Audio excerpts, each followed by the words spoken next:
Hi everyone, कैसे आप सभी लोग। एंड वर्मा एजुकेशन में सभी का स्वागत है। और आज की इस वीडियो में डिस्कस करने वाले हैं बिहार पैरामेडिकल का फॉर्म जो है ना, वो कैसे आप फिल कर सकते हो। आपको पता है दैट कि बिहार पैरामेडिकल का जो फॉर्म है ना, वो फाइनली रिलीज़ कर दिया गया है। उसका इंपॉर्टेंट डेट मैं सबसे पहले आपको बता दूंगा।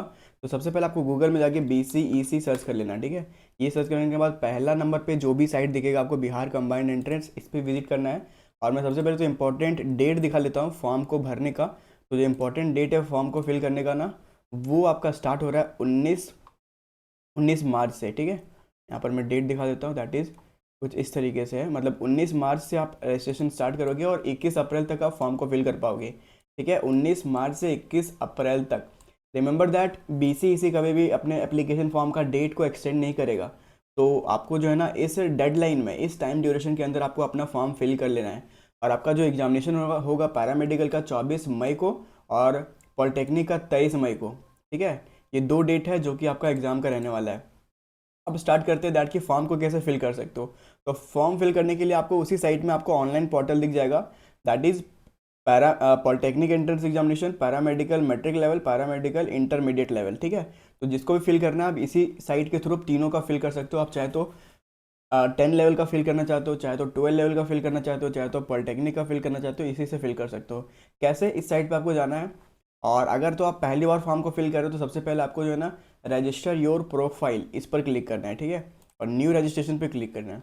न्यू रजिस्ट्रेशन पे जैसे ही क्लिक करोगे, आपको सबसे पहले यहाँ पर आप वो फी स्ट्रक्चर दिख जाएगा, दैट की जनरल का कितना फ़ी है। तो अगर आप एक कोर्स का अप्लाई करोगे, किसी एक कोर्स का, चाहे पैरामेडिकल 10 लेवल, चाहे पैरामेडिकल 12 लेवल, या फिर पॉलिटेक्निक का, तो 750 रुपये लगेगा। अगर आप दो कोर्स का अप्लाई करोगे साथ में, मान लो आपने 10 लेवल 12 लेवल दोनों अप्लाई किया है, तो 850 रुपये लगेगा। और अगर आपने तीनों करना है, पॉलिटेक्निक भी करना है, पैरामेडिकल 10 लेवल भी करना है, और पैरामेडिकल 12 लेवल भी करना है, तो 950 रुपये लगेगा, ठीक है। इस तरीके से फीस स्ट्रक्चर रहने वाला है। ST के लिए और SC के लिए 480 रुपये एक कोर्स के लिए, दो कोर्स के लिए 530, और तीन कोर्स के लिए 630। और डिजेबिलिटी कैंडिडेट्स के लिए यहाँ पर आप देख लो 480, 530 और 630, कुछ इस तरीके से रहने वाला है।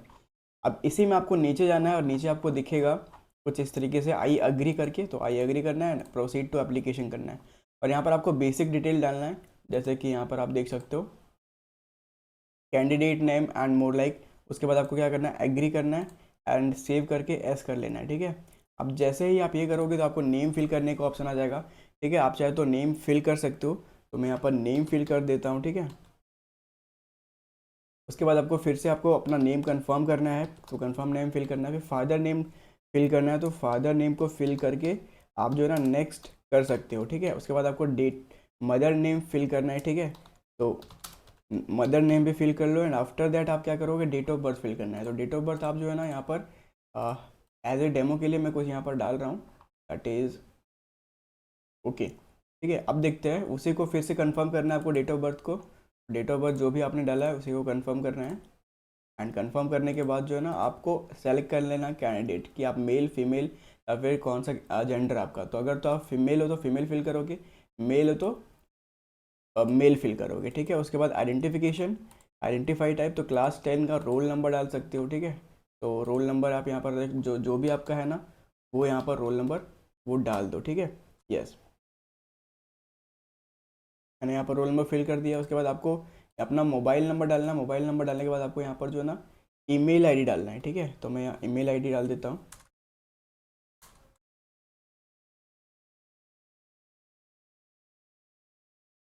उसके बाद आपको क्या करना है, यहाँ पर आपको पासवर्ड चूज़ करना है। पासवर्ड चूज करके यहाँ पर आपको सेम पासवर्ड फिर से डालना है, ठीक है। उसके बाद आपको सिक्योरिटी पिन डालना है, जो भी सिक्योरिटी पिन आपको दिख रहा है स्क्रीन पे, ये वाला जो ब्लू कलर का जो पिन दिख रहा है ना, ये पिन का वो डालना है। उसके बाद नेक्स्ट पे करना है। सबमिट करने पे आपको जो है ना, यहाँ पर आपको इस तरीके से दिखेगा दैट अगर कुछ गलती है, ठीक है, review the following particular carefully, आपको रिव्यू करने के लिए बोला गया है। रिव्यू करने के बाद आपको जो है ना, यहाँ पर नेक्स्ट करना है, ठीक है। तो मैं यहाँ पर सबमिट एंड नेक्स्ट कर देता हूँ रिव्यू करने के बाद। अब आपको यहाँ पर एक OTP जाएगा आपके फ़ोन नंबर में और ईमेल आईडी में। तो जो भी OTP जाएगा उसको आपको यहाँ पर डालना है, ठीक है। और ईमेल आईडी में भी यहाँ पर OTP जाएगा, ठीक है। तो मैं यहाँ पर OTP डाल देता हूँ, और ईमेल में भी आपका एक OTP आएगा, वो भी आपको डाल देना, ईमेल का OTP भी, दैट इज़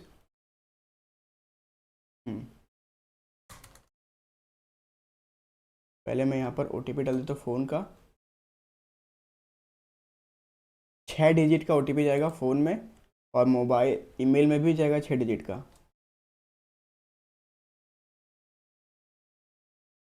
ओके, उसके बाद आपको सिक्योरिटी पिन डालना है, एंड उसके बाद सबमिट करना है, वेरीफाई एंड सबमिट करना है। दोनों OTP आने के बाद आप जो है ना वेरीफाई एंड सबमिट करोगे तो ये आपका रजिस्ट्रेशन प्रोसेस कंप्लीट होगा, और यहाँ पर आपको एक रजिस्ट्रेशन नंबर मिल जाएगा। ठीक है, ये देख सकते हो आपका रजिस्ट्रेशन नंबर है, इसको क्या कर लेना है, कॉपी कर लेना है, और ये किसी के साथ शेयर नहीं करना है। ठीक है, यही आपका होगा रजिस्ट्रेशन नंबर। अब क्या करोगे, क्लिक हियर टू लॉगिन करना है। ठीक है, अब क्लिक हियर टू लॉगिन करना है, तो यहाँ पर आपको रजिस्ट्रेशन नंबर डालना है, जो आपने पासवर्ड डाला था वही पासवर्ड डालना है। ठीक है, उसके बाद सिक्योरिटी पिन डालना है, जो कि आपको स्क्रीन पे दिख रहा है 9346 964। उसके बाद आपको साइन इन करना है। साइन करने के बाद फिर से आपको एक OTP डालना होगा, तो जो भी मोबाइल नंबर पे चाहिए OTP तो मोबाइल नंबर डाल देना, और अगर आपको फ़ोन पे चाहिए तो मतलब ईमेल पे चाहिए तो ईमेल भी आप चूज़ कर सकते हो। ठीक है, तो OTP डालना है।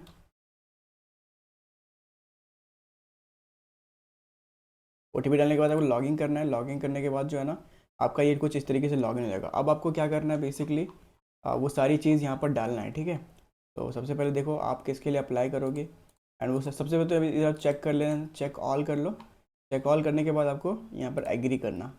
ठीक है, उसके बाद यस करोगे, एंड यहाँ पर कंसेंट इन सबमिटेड सक्सेसफुली आएगा। उसके बाद ओके करना, एंड यहाँ पर जो जो डॉक्यूमेंट है ना वो कर लेना है। ठीक है, तो सबसे पहले अप्लाई फॉर कोर्स ग्रुप कर लो, जिसके भी लिए अप्लाई कर रहे हो। चाहे अगर आप पॉलिटेक्निक कर रहे हो तो PE करोगे सेलेक्ट, अगर आप पैरामेडिकल 12 लेवल कर रहे हो तो पैरामेडिकल ये करोगे बीच वाले, अगर आप मैट्रिक लेवल का करोगे 10 लेवल वाला पैरामेडिकल करना चाहते हो तो ये सेलेक्ट करोगे। तो मान लो मैं इंटरमीडिएट लेवल मतलब कि 12 लेवल वाला पैरामेडिकल करना चाह रहा हूँ। इसमें बहुत सारे कोर्सेस हैं, ऑप्थेल्मिक असिस्टेंट है, लैब टेक्नीशियन है, रेडियो क्या कहते हैं GNM है, ANM है। इसको सेव एंड कंटिन्यू करेंगे और ओके करना है। ठीक है, उसके बाद आपको क्या करना है, नेक्स्ट मूव करने के बाद आपको यहाँ पर कुछ डिटेल और फिल करना है, जैसे कि आप बिहार के स्थानीय निवासी हैं, तो अगर तो हैं तो आप यस करोगे। ठीक है, इसको यहाँ पर देख सकते हो, माता पिता बिहार के मूल स्थानीय निवासी, मतलब कि आपका घर ही उधर ही है और रेसिडेंशियल आपका वहीं है। अब आपको कौन सा कैटेगरी है, अगर आप UR से हो, जनरल कैटेगरी है तो UR फिल करोगे, अगर आप SC कैटेगरी है तो SC फिल करोगे, अगर आप ST कैटेगरी है तो ST फिल करोगे, अगर आप बैकवर्ड क्लास के हो तो BC फिल करोगे, एक्सट्रीमली बैकवर्ड क्लास हो तो EBC फिल करोगे, और EWS हो तो EWS फिल करोगे। ठीक है, तो मान लो मैं यहाँ पर जनरल से फिल करता हूँ, एंड इसको फिर से आपको कैटेगरी फिर से सबमिट करना है। फिर बोल रहे हो यदि आप DQ अभ्यर्थी हैं, DQ बेसिकली होता क्या है, जो विकलांग कोटा है। ठीक है, तो अगर तो आप डिजेबिलिटी कोटा से हैं तो आपको यहाँ पर जो है ना DQ फिल करना है। ठीक है, हम्म। तो उसके बाद आपको क्या करना है, यहाँ पर बोला have you already completed ANM course, तो अगर आपने ANM करके रखा है तो यस करोगे, अगर नहीं करा है तो नो करोगे। ठीक है, फिर बोला है district name of institution passing appearing qualifying exam. ठीक है, मतलब कि कौन सा जिला से आपने जो है ना एग्जामिनेशन पास किया है, तो मैं मान लो गया से पास किया तो गया करेंगे। फिर additional information mark of identification, तो आप मार्क कर सकते हो कुछ भी, जो भी आपके बॉडी मार्क है वो आप मार्क कर सकते हो। ठीक है, उसके बाद आपको क्या करना है, सेव एंड कंटिन्यू करना है। इसके बाद बेसिकली यहाँ पर आप देख सकते हो, यहाँ पर आपको एड्रेस डालना है, जो भी आपका एड्रेस है। ठीक है, तो यहाँ पर मैं एड्रेस डाल देता हूँ। ठीक है,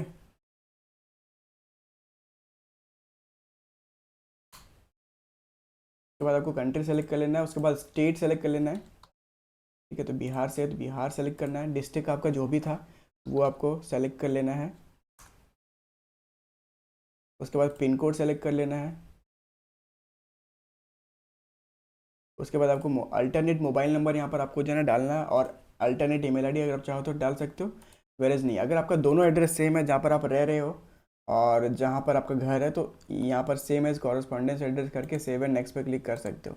उसके बाद आपको एजुकेशनल इन्फॉर्मेशन डालना है, मतलब कि आपका जो पासिंग स्टेटस है ना वो 10th का डालना है। ठीक है, तो अगर आप 10th पास हो तो वो डाल देना है। ठीक है, उसके बाद आपका जो भी जिससे भी पास हो वो डालना है। फिर यहाँ पर इंस्टीट्यूट नेम डालना है। ठीक है, यहाँ पर इंस्टीट्यूट नेम डाल दो, एंड रिजल्ट मोड आपका जो परसेंटेज में है तो परसेंटेज डालना है। मैक्सिमम मार्क्स मान लो 500 हो तो 500। ठीक है, जो भी परसेंटेज है वो डालना है। उसके बाद आपका ऑटोमेटिकली से यहाँ आ जाएगा। फिर 12 अगर आप पास हो तो पास लिखोगे। फिर उसके बाद आपको जो है ना यहाँ पर दिखेगा दैट की कब पास हुआ, पास आउट हुआ। फिर आपको फिर से आपको सेलेक्ट करना है बोर्ड, कौन सा बोर्ड है, एंड आपका कौन सा स्ट्रीम था। तो अगर आप फिजिक्स केमिस्ट्री बायोलॉजी से तो वही डालोगे। फिर आप डालोगे हायर जो भी स्कूल का नाम था आपका जिससे आप क्लास 12 पास हुए हो, ठीक है।